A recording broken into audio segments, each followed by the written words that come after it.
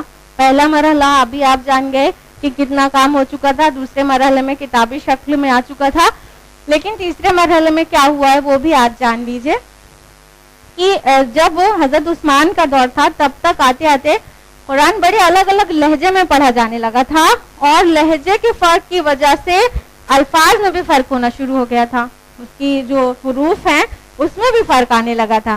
کہا جاتا ہے کہ قرآن کو سٹارٹنگ میں 7 ڈائلیکٹس میں پرمٹ کیا گیا تھا, 7 لہجوں میں اجازت دی گئی تھی. تو لیکن